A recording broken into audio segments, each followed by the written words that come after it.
What's up, ladies and gents? This is KSigKid coming at you with another Destiny video. Today, we finally took down Aksis. That's right, the Wrath of the Machine raid is officially in the books, and that's a really nice thing. So what we're going to do is walk you through this final battle, and hopefully then you will be able to take down Aksis. Now, number one thing, I want to apologize for this battle coming in midway, at least midway through the first damage step. This is the first battle in all of Destiny that's taken longer than the 15 minutes that PS4 allots for recording. So I apologize for that, but don't worry. The good thing with this battle is it is exactly the same from start to finish. There's nothing that changes up in the middle, at least nothing noticeable in the normal raid. So we'll still be able to walk you through every single part and be able to still stress the really important things. So that's a really good thing. So this raid, it's pretty heavy on the communication at the end. Pretty heavy on communication, and we'll get over why all of that stuff is important. And yes, there is a team that ended up 3-manning this raid, but don't be fooled into thinking that it's just an easy cakewalk. Those people were significantly overleveled. They are significantly better game players than myself, and pretty much everybody that's watching this video. That's what they do.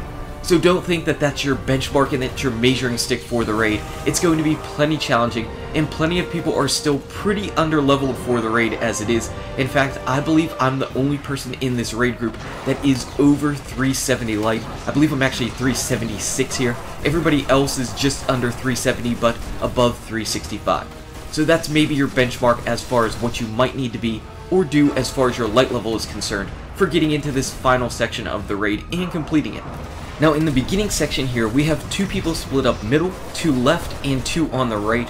One person in each of these duos has a sword, and their duty is going to be to take down the fallen captains that end up spawning out with the scorch cannons. That's pretty key. Also, the other big key is that somebody is going to become empowered on each side, hopefully.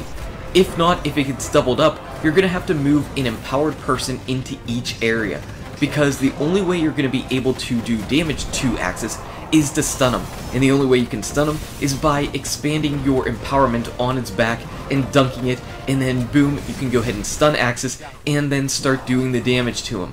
So you need to have an empowered person on each side of the raid, because if you don't, Aksis comes in and is only stunned for a very, very short amount of time. You can see that after taking down the captain, a Scorch Cannon ends up dropping, and somebody then needs to find the Servitor matching that Scorch Cannon.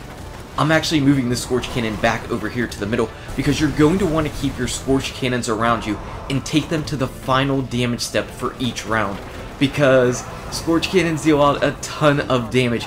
And actually, here's a really good step. You can see that I'm empowered right now, and I'm jumping over to Aksis, and I hold square as I'm jumping, and that ends up letting me dunk my empowerment on Aksis's back. That's what stuns him. That's what lets you deal out this damage. And you have to do this 3 times. The first time is a really short damage step, the second time is a little bit longer, and the third time is when it really goes crazy. And that's when you pretty much want to have your weapons of light bubble and your tether out and your scorch cannons just in and charging, and just deal out as much damage as you can during the 3rd step. You can see right here in the 2nd step, you can see that he's already taking more shots and more time in order to get to the final phase. And he jumps around to all different random avenues in this place. There's one in the bottom middle, one back here in the back middle, and then one in the left and right hand side. So right here in this final damage step, this is where we pop our weapons of light bubble. This is where we hit our tether, and this is where I'm shooting with the Scorch Cannon and holding down the charge until it fires off and explodes on its own. And whenever all the goodies are stacked up on top of each other, I was dealing roughly 100,000 points of damage with each Scorch Cannon charge shot. So that is really nice, and this is where your light level comes into play, because I was doing roughly 200,000 points more damage on Aksis than the next closest teammate, and that's because I was leveled up maybe 10 levels higher than the next closest teammate. So the light levels, and as you level up your light, this raid is going to become a little bit easier. This final boss battle is going to become a little bit easier and take less time. That's why, you're going to be getting better as you bump your light up each step.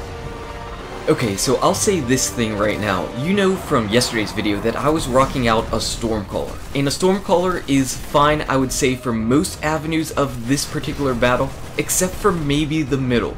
Since I have my sword and my duty is to go down and kill the Scorch Cannon captain, it gets absolutely chaotic down there in the middle. and having a Sunsinger with self-res was really nice. There are several times that I went down there, and either I was trying to go and get the captain, and Siva was blasting me, or the captain was hitting me with the Scorch Cannon, or there were a few shanks down there, and I was really glad that I had a self-revive on. So I would say if you're doing this strategy right here, with 3 people having swords, 1 on each side, and those sword people going down and taking care of the captain, that the person in the middle with the sword is hopefully a Sunsinger, because you're going to take a lot of damage going down here. Sometimes you'll get lucky, but more often than not, stuff like that's going to happen. You'll die to who knows what, because it is utter chaos down here. Now this time I grabbed the Scorch Cannon because my buddy in the middle was empowered, and we don't want to take an empowered person away from the middle. So I grabbed the Scorch Cannon, and I'm looking out for the Arc Servitor. Whenever you shoot at this Arc Servitor, please hold in the charge.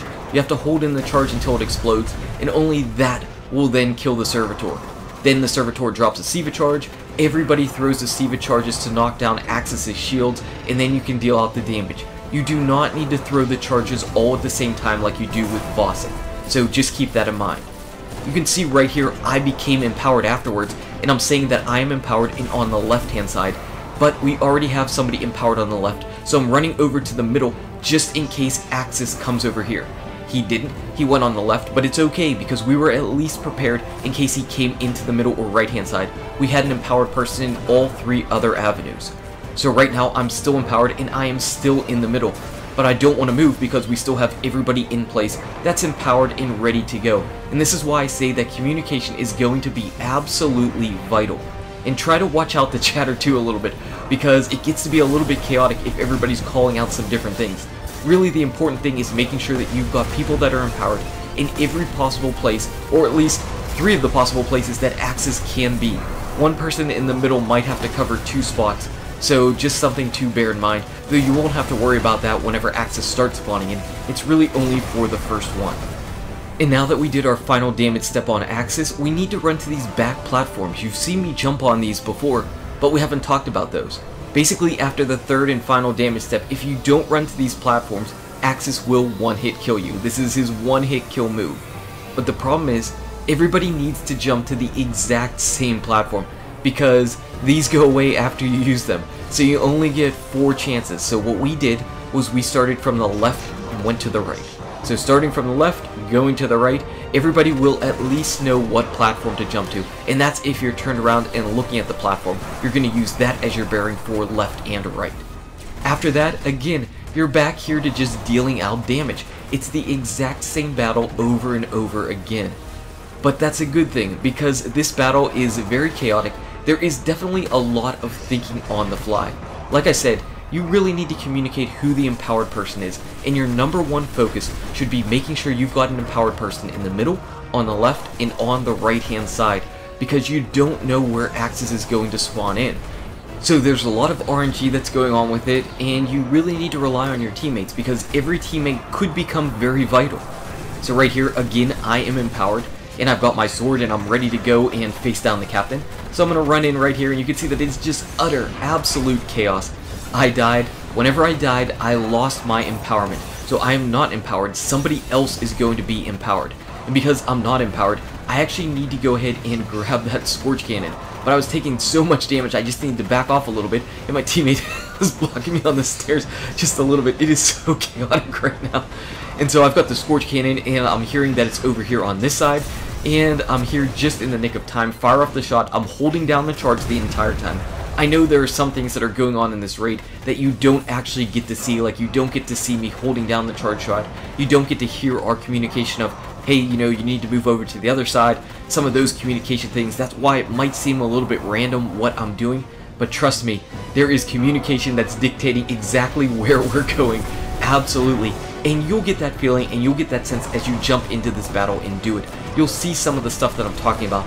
Sometimes a video or just hearing about what you're supposed to be doing or reading about what you're supposed to be doing doesn't really do it much justice. You need to just get in there and get a feel for what's going on. So I grabbed that Scorch Cannon and I'm over here in the middle area just because this is where we need somebody. We need an empowered person over here on the middle area. I'm in here ready to go, doing some shots and just waiting for the final spawn in. I'm the empowered person on the middle. but Aksis ended up spawning over to the left, but that's okay. It's okay that I spent the time running around to the middle because we didn't have an empowered person on the middle, and if Aksis decided to spawn in on the middle for the final damage step, we would have been completely screwed, we would have lost. So it's better to spend a little bit of time running around than to automatically lose the fight.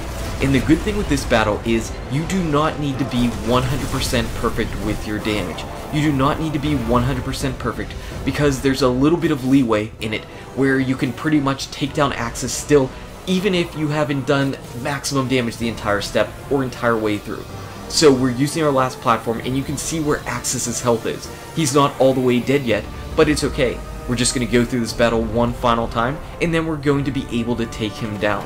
So the good thing is showing that even though we didn't do this battle completely perfect, we're still 100% fine. And yes, I saw on my screen it said enraged, but as far as we could tell, enraged doesn't do anything. Enraged doesn't do anything, at least in the normal mode. Or it's bugged to not do anything right now. We'll see, we'll find out.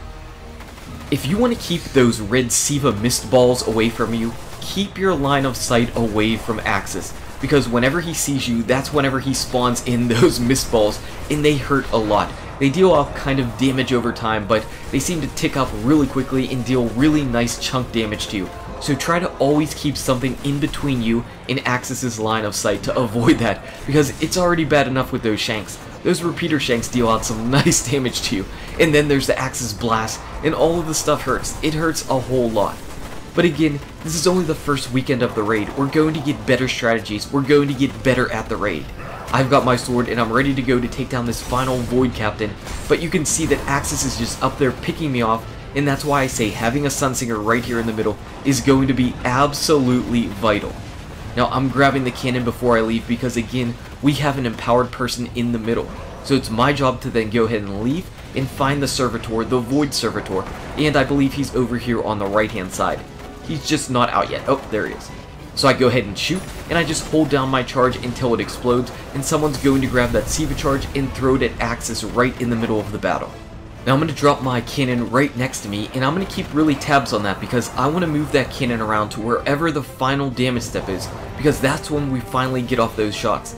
So please, please keep a tab on those cannons because they are going to be absolutely vital. Aksis is over in the back.